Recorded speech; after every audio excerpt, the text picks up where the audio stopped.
Mark signed his name across the bottom of the contract with a flourish that had become mechanical over the years. The pen was a $20,000 Mont Blanc. The paper was imported from Italy, and the deal would demolish a historic neighborhood to build luxury condos that no one who actually lived there could afford. Across the mahogany table, 3 lawyers smiled at him with teeth too white to be real. Mark didn't smile back. He hadn't smiled in 2 years, 3 months, and 16 days. Not since the funeral. "Congratulations, Mr. Thorne," the lead lawyer said, extending his hand. "This is your biggest acquisition yet." Mark shook the hand without feeling it. The word biggest echoed in his mind like a taunt. Biggest, richest, most successful. All words that meant nothing when he drove through the iron gates of his estate each night and walked into a house that felt like a mausoleum. The drive home took 40 minutes through winding roads that separated his world from everyone else's. His estate sat on 12 acres of manicure perfection, all glass walls and sharp angles that looked stunning in architectural magazines and felt like living inside a diamond. Cold, reflective, hard. Mark pulled into the circular driveway and killed the engine. Through the floor-to-ceiling windows, he could see the empty living room. Empty, despite the $1 million of furniture. Empty, despite his daughter Serah somewhere inside, probably locked in her room like she had been for months. Empty because the only person who had ever made this house feel like a home was gone. He sat in the car for 10 minutes, staring at his phone. 63 emails. 12 missed calls. A text from his assistant about tomorrow's meetings. Nothing from Serah. He hadn't received a text from his daughter in 7 months. They lived in the same house, ate at the same table on the rare occasion she came down for dinner, and existed in completely separate universes. Mark finally forced himself out of the car and through the front door. The marble floors echoed with his footsteps. The air conditioning kept the temperature at exactly 70 degrees, but he felt cold anyway. He loosened his tie and headed for his office, because that's what he always did. Work was the only thing that made sense anymore. Numbers didn't grieve. Contracts didn't cry. Profit margins didn't ask him why he wasn't there when it mattered. "Mr. Thorne?" He turned to find Serena Jones, his housekeeper, standing in the hallway with a laundry basket balanced on her hip. Serena had worked for him for 3 years, always professional, always punctual, always somehow managing to clean a house this size while remaining practically invisible. That was what Marcus paid for. Efficiency without intrusion. "Yes." His voice came out sharper than intended. "I wanted to let you know that my daughter will be accompanying me for the next few weeks. Her school is on break, and my sister, who usually watches her, is out of town. I know it's irregular, but I assure you she won't be any trouble. She's very well behaved." Mark felt irritation prickle at the base of his skull. His home wasn't a daycare.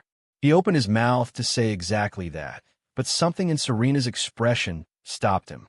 She stood perfectly straight, dignified despite asking for something she clearly knew was an imposition. There was no pleading in her eyes, just a quiet strength that reminded him uncomfortably of someone else. "Fine," he said curtly, "but she stays out of my way. I have important work to do." "Of course, Mr. Thorne. Thank you." Serena disappeared down the hallway, and Mark continued to his office, already forgetting the conversation. He had calls to make, emails to answer, an empire to maintain. The controversial deal he'd just signed was already generating backlash on social media. Community organizers were calling him a vulture. Local news outlets were running stories about the families being displaced. His PR team was in crisis mode. Good, Marcus thought. Let them be angry. Anger was at least something he understood. Anger had edges and weight. It wasn't like the hollow, shapeless grief that had swallowed him whole after Elizabeth died. He worked until midnight, until the words on his computer screen started to blur. When he finally climbed the stairs to his bedroom, he paused outside Serah's door. No light showed beneath it. No music. No voices from whatever shows teenagers watch these days. Just silence, thick and accusatory. Marcus raised his hand to knock, then lowered it. What would he even say? "Sorry I'm not enough? Sorry I don't know how to do this without your mother? Sorry I can only function when I'm making money, because at least that's something I know how to do?" He went to bed without knocking. The next morning, Marcus woke at 5:30 like always. He ran on the treadmill in his home gym, showered, dressed in a suit that cost more than most people's monthly rent, and headed downstairs. Serena was already in the kitchen, preparing breakfast that he probably wouldn't eat. And there, sitting at his kitchen island with legs swinging from a stool too tall for her, was a little girl. She couldn't have been more than 7 years old, with her hair in 2 puffs tied with bright yellow ribbons. She was coloring in a notebook with markers that looked like they'd been used down to nubs, her tongue poking out the corner of her mouth in concentration. When Mark entered, she looked up and smiled at him like they were old friends. "Good morning," she said brightly. "I'm Amara. You must be Mr. Thorne. Mama told me about you. She said you live in a really big house, but you're actually very sad." Mark froze. Behind Amara, he could see Serena's face flush with mortification. "Amara." Serena's voice was sharp with embarrassment. "That's not appropriate. Apologize to Mr. Thorne immediately." But Mark was already walking past them both, grabbing his coffee and a protein bar from the counter. "It's fine," he muttered, though it wasn't. Nothing about a strange child psychoanalyzing him before 6 in the morning was fine. Just keep her out of the way. He retreated to his office and slammed the door harder than necessary. Through the wood, he could hear Serena's muffled scolding and Amara's unconcerned responses. The child's voice carried an unsettling certainty, like she could see through walls Mark had spent years building. The morning disappeared into conference calls and crisis management. The development deal was generating more heat than anticipated. A protest was being organized. 3 city council members were demanding an environmental review. Mark's lawyers assured him it would all blow over, that money and influence would smooth any rough edges. They always did. Around noon, Mark emerged from his office to find something strange on his desk. A piece of paper, folded into a neat square. He unfolded it to reveal a drawing done in crayon. It showed a simple house with a triangle roof and square windows. Stick figures stood in front. A tall man with a frown, a smaller figure with long hair also frowning, and off to the side, 2 smiling figures holding hands. The smiling ones were labeled Mama and Amara in unsteady letters. The frowning ones were labeled Mr. Thorne and Serah. Mark crumpled the drawing and tossed it in the trash. He didn't need some child's art therapy. He needed to close this deal, manage the fallout, and get back to the only thing that kept him functional. Work. Always work. But over the next few days, more drawings appeared. One showed a rainbow with sad faces on one end and happy faces on the other. Another depicted a stick figure reaching out to another stick figure, separated by a black scribble labeled wall. Each one felt like an intrusion, a violation of the carefully maintained emotional distance that kept Mark upright. He found Serena in the laundry room on the 3rd day. "Your daughter needs to stop leaving drawings around my house," he said coldly. "This is an art class. It's disruptive." Serena looked up from the clothes she was folding, her expression unreadable. "I'll speak to her, Mr. Thorne. She means well. She has a very empathetic heart, sometimes too much for her own good." "Empathy doesn't pay the bills," Mark said, and immediately regretted it when he saw something flicker in Serena's eyes. Not anger, something worse. Pity. He turned and nearly collided with Serah, who was standing in the hallway with her arms crossed. At 16, his daughter had become a stranger. She'd cut her hair short without asking him, wore nothing but black, and looked at him with eyes that held accusations he couldn't answer. "You're a real piece of work, you know that?" Serah said, her voice dripping with contempt. "A little kid tries to be nice, and you're too busy being miserable to even notice." "Serah, I don't have time for her. You never have time. You don't have time for me. You don't have time for anything except your precious deals and your money." Her voice was rising, cracking at the edges. "Mom's been dead for 2 years, Dad. 2 years.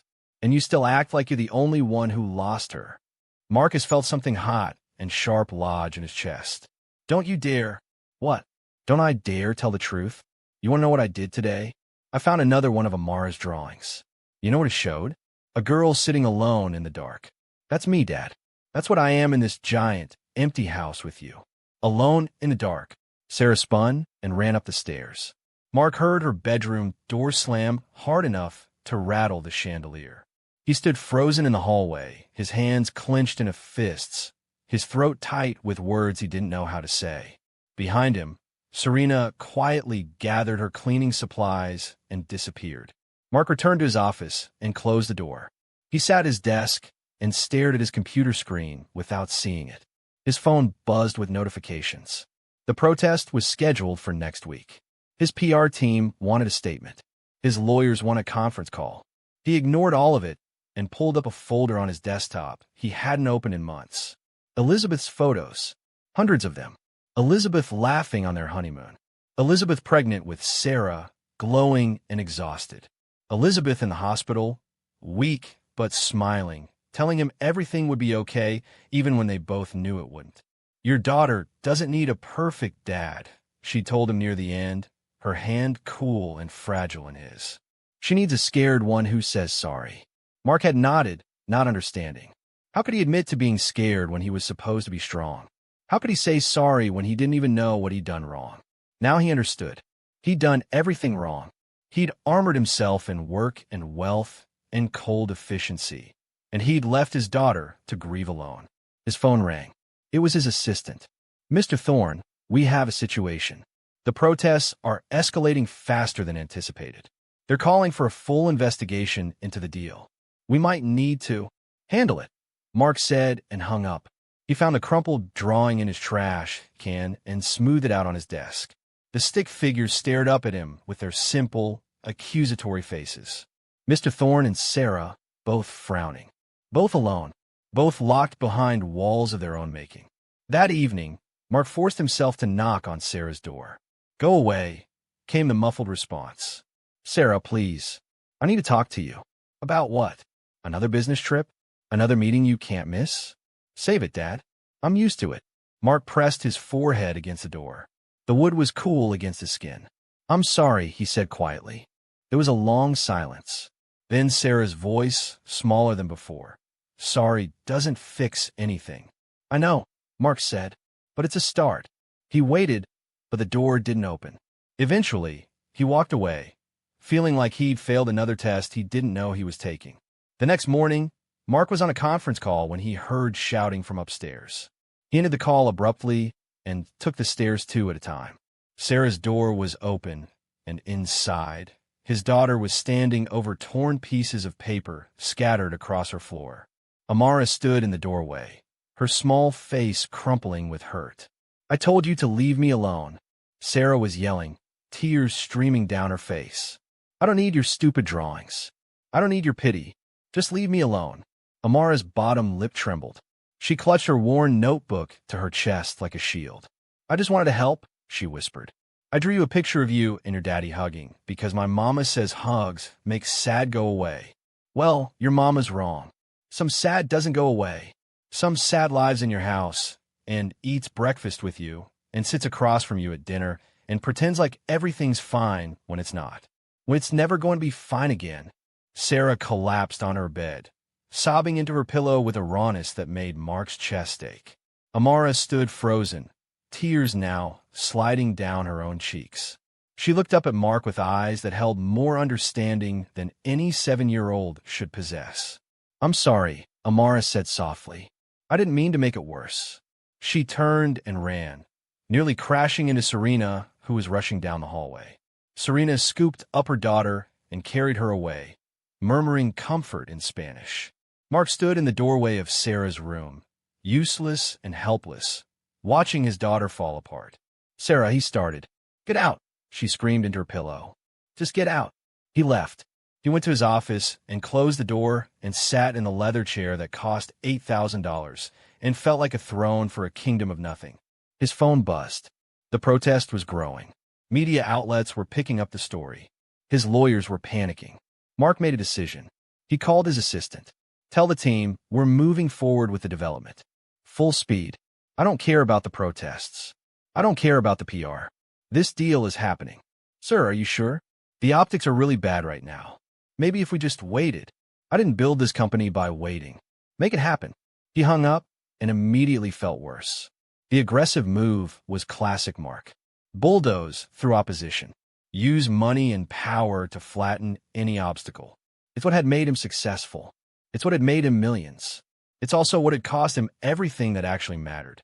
Another conference call. Another crisis. Another problem solved with checkbooks and influence. By early afternoon, Mark's temples were throbbing with a headache that felt like his skull was trying to crack open. He loosened his tie and went to find aspirin. In the kitchen, he found Serena packing her belongings into a canvas bag. Her movements were slow and deliberate, like she was performing a ritual she'd rehearsed in her mind. "What are you doing?" Mark asked, though he already knew. Serena didn't look at him. "I'm giving my notice, Mr. Thorne. Effective immediately. I apologize for the short notice, but I think it's best for everyone." "You're quitting? Because of the drawings?" "No." Finally, she turned to face him, and her expression was tired but unbowed. "I'm quitting because my daughter tried to bring light into a dark house, and instead of being thanked, she was made to feel like a trespasser. I'm quitting because I won't teach her that kindness is something to be ashamed of. And I'm quitting because you clearly don't want us here, and I have too much pride to stay where I'm not wanted." Mark felt anger surge through him, hot and defensive. "I never said she wasn't wanted. I said she needed to respect boundaries. This is my home. I set the rules." "You're right. It is your home." Serena zipped her bag with a finality that sounded like a door closing. "But homes are supposed to have warmth in them, Mr. Thorne. They're supposed to have life. What you have here is a beautiful prison, and you're so busy guarding it that you can't see you've locked yourself inside. I don't need a lecture from the help." Serena's voice was quiet but sharp as glass. "No, you don't. You don't need anything from anyone. That's your whole problem. You've built walls so high that nobody can reach you, not even your own daughter. And now a 7-year-old tried to scale those walls with crayons and construction paper, and you're firing me for it." "I'm not firing you. You're quitting. Does it matter?" Serena picked up her bag. "Either way, Amara and I are leaving. I hope you find what you're looking for, Mr. Thorne. I really do. But I don't think you will, because I don't think you even know what it is." She walked toward the door, then paused. "For what it's worth, my daughter has a gift. She sees people, really sees them. She saw you and Serah hurting, and she tried to help in the only way a child knows how. With color, with joy, with the simple belief that sad people need someone to tell them it's okay to be sad. I'm sorry that was such a burden to you." Serena left through the service entrance. Mark stood in his kitchen, surrounded by granite countertops and stainless steel appliances, and a silence so complete it felt like drowning. He went back to his office. More calls, more emails, more problems that money could solve. But with each decision, each coldly rational business move, Mark felt something inside him cracking, like he was made of glass, and someone was taking a hammer to his foundation. Around 7 that evening, he went looking for Serah to tell her about dinner. Her room was empty, but something on the floor caught his eye. Torn pieces of paper. He bent down and started gathering them, piecing them together like a puzzle. It was Amara's drawing, the one showing a stick-figure daddy hugging a stick-figure daughter. Serah had ripped it into dozens of pieces, but someone had carefully tried to tape them back together. The tape was crooked, applied by small, inexperienced hands. And tucked underneath the taped reconstruction was a folded note, so small it almost disappeared among the torn paper. Mark picked it up with fingers that suddenly felt numb. He unfolded it, and the world stopped. Written in a child's unsteady handwriting were 9 words. "Your daughter doesn't need a perfect dad.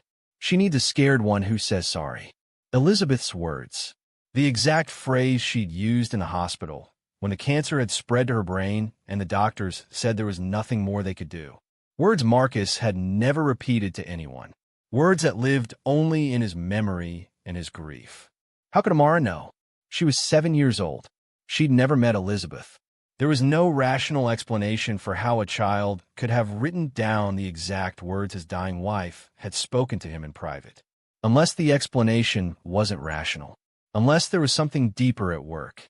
Unless a 7-year-old with crayons and an empathetic heart had somehow channeled the one truth Mark needed to hear. His hands started shaking. The note blurred as tears filled his eyes for the first time since the funeral. 2 years, 3 months, and 17 days of holding everything together, of being strong, of refusing to break. And now, kneeling on his daughter's floor with a child's note in his hands, Mark finally shattered. He sobbed, great, heaving gasps that tore from his chest like they were being ripped out of him. He cried for Elizabeth, for the life they planned that would never happen. He cried for Serah, alone in her grief while he hid behind spreadsheets and conference calls. He cried for himself, for the man he'd become. Cold, empty, lost. When the tears finally stopped, Mark felt hollowed out but somehow lighter. Like he'd been carrying a weight he didn't realize was there until it was gone. He stood on shaky legs, still clutching the note, and went to find Serah. She wasn't in her room. He checked the living room, the kitchen, the home theater, the gym. Panic started rising in his throat. Finally, he found her on the back patio, sitting on the edge of the pool with her feet in the water. Serah. She didn't turn around. What? Mark sat down next to her, his expensive suit pants soaking up chlorinated water. He held out the note with trembling hands. Did you see this? Serah glanced at it, then looked away. Amara left it. I found it when I was picking up the pieces. I didn't read it first, but then I did, and... Her voice cracked. Those were Mom's words. How did she know Mom's words? I don't know, Mark said honestly. But I think she knew because she really saw us. She saw our pain. And somehow, she knew exactly what we needed to hear. They sat in silence for a long moment, the water lapping gently against their feet. The sun was setting, painting the sky in oranges and purples that Mark hadn't noticed in months. Maybe years. I'm scared, Mark said finally, the words feeling foreign and vulnerable on his tongue. I'm terrified, Serah. Every single day. I'm scared that I'm failing you. I'm scared that I'm turning into someone your mother wouldn't recognize. I'm scared that I've lost you the same way I lost her, except you're still here, and I don't know how to reach you. I'm scared that I've built this empire of nothing, and when I finally slow down enough to look at it, I'll realize I traded everything real for something that doesn't matter at all. Serah's shoulders started shaking. Mark put his arm around her, and she collapsed against him, sobbing into his shoulder the way she used to when she was little and had nightmares. He held her tight, his own tears falling into her hair. I miss her, Serah choked out. I miss her so much, and you never talk about her. You never say her name. It's like you want to pretend she never existed. No, Marcus said fiercely. No, sweetheart. I think about her every single second of every single day. But talking about her, it makes it real. It makes the fact that she's gone real. And I couldn't handle that. So I ran. I buried myself in work because that was easier than facing the fact that the most important person in my world was gone, and I didn't know how to keep living without her. But you're not living, Serah said, pulling back to look at him with red, swollen eyes. You're just existing, and you're making me exist too. I don't want to just exist, Dad. I want to live. I want to remember Mom and miss her and be sad sometimes, but also laugh sometimes and feel like I'm allowed to be happy even though she's not here anymore. Mark cupped his daughter's face in his hands. You're right. You're absolutely right. And I'm so sorry. I'm sorry I haven't been here. I'm sorry I let my fear turn me into someone who couldn't give you what you needed. Your mother told me something before she died. She said you didn't need a perfect dad. You needed a scared one who says sorry. Amara's note, Serah whispered. Amara's note, Mark agreed. I don't know how she knew, but she did. And she tried to help us, and I pushed her away. I pushed everyone away. He took a shaky breath. But I'm done running. I'm done hiding. I want to fix this, Serah. I want to fix us. Tell me how. Serah wiped her eyes. I don't know if we can fix it all at once. But maybe we can start small. Maybe we can eat dinner together. Actually together, not you on your phone the whole time. Maybe we can talk about Mom sometimes. Remember the good stuff. Maybe. She hesitated. Maybe we can call Serena and Amara and say sorry. Mark nodded, his throat too tight to speak. He pulled out his phone and found Serena's number. It rang 4 times before she answered, her voice cautious. Mr. Thorne? Serena. Mark's voice broke. He cleared his throat and tried again. I need to apologize. To you and to Amara. What I did, how I treated you both, it was inexcusable. Your daughter tried to bring light into a very dark place, and instead of thanking her, I made her feel unwelcome. I was wrong, completely, utterly wrong. And I'm sorry. There was a long pause. Marcus could hear music in the background, and Amara's voice asking her mother something. I appreciate the apology, Serena said finally. But I'm not sure what you want me to say. I want to ask if you and Amara would consider coming back, Mark said. Not as my housekeeper. As, I don't know what. As family, maybe. As the people who saw what my daughter and I couldn't see in ourselves. As the reminder that there's more to life than deals and money and building walls so high nobody can see you're dying inside them. Another pause. Then Serena's voice, softer. Let me talk to Amara. Mark heard muffled conversation. Then a small voice came on the line. Hello. Amara. Mark said, and suddenly he was crying again. Amara, I'm so sorry. You did something beautiful, and I was too blind and too broken to see it. You tried to help me and my daughter, and I pushed you away. But I found your note, the one you left under the drawing, and it changed everything.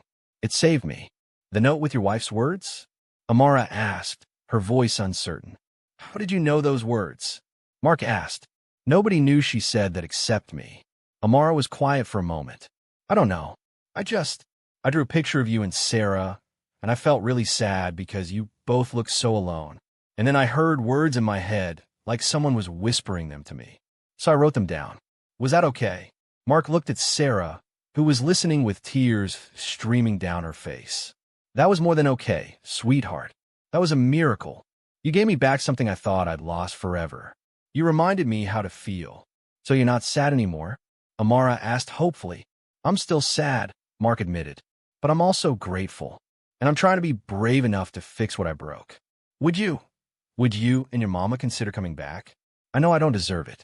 But my daughter and I would really like another chance to do better. Amara's voice got distant as she turned to her mother. Mama, Mr. Thorne wants us to come back. He said we're like family. Can we? Please. More muffled conversation. Then Serena's voice returned. Mr. Thorne, I need you to understand something. If we come back, it won't be the same as before. I won't have my daughter walking on eggshells in someone else's home. She has a kind heart, and I won't let her learn to hide it. I don't want her to hide it, Mark said. I want her to teach me how to find mine again. Both of you. I'm done building fortresses. I want to build a home instead. We'll come back tomorrow, Serena said. But Mark, we're going to hold you to that. Mark hung up and looked at Serah. She was smiling through her tears, the first real smile he'd seen from her in longer than he could remember. Now what? She asked. Mark thought about the development deal. The controversial project that was making him millions while displacing families.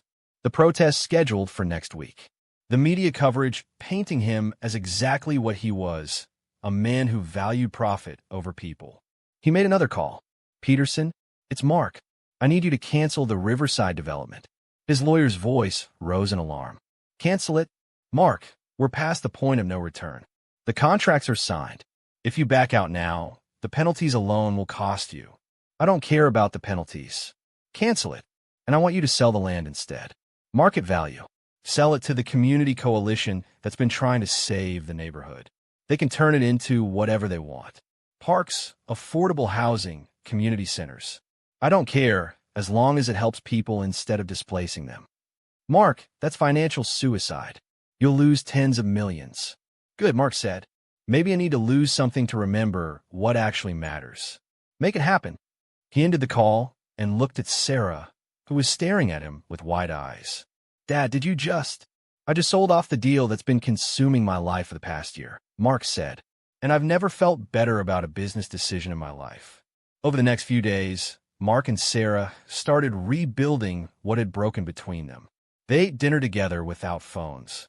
They looked through old photo albums and cried and laughed and remembered Elizabeth together. They talked about the anger and the grief and the fear that had silently poisoned their home. When Serena and Amara returned, Mark greeted them at the door himself. He got down on one knee, so he was eye level with Amara. Thank you, he said simply. Thank you for seeing us when we couldn't see ourselves. Amara threw her arms around his neck and hugged him fiercely. You're welcome, Mr. Thorne. Can I call you Mark instead? Mr. Thorne sounds like a grumpy name. Mark laughed, the sound feeling rusty but genuine. You can call me Mark. The sale of the development land generated its own headlines. Some call Mark weak. Others called him crazy. But for the first time in years, Mark didn't care what people thought. He had something more important to focus on. Using the substantial profit from the land sale, Mark founded the Amara Arts Foundation. He bought a defunct warehouse in Serah's neighborhood and transformed it into a community arts center. Painting studios, music rooms, theater space, free classes for kids who otherwise couldn't afford them. He asked Serah to serve as director, and when she hesitated, he made it clear this wasn't charity. This was partnership. You see people, Mark told her. Really see them the way your daughter does. This center needs that. These kids need that.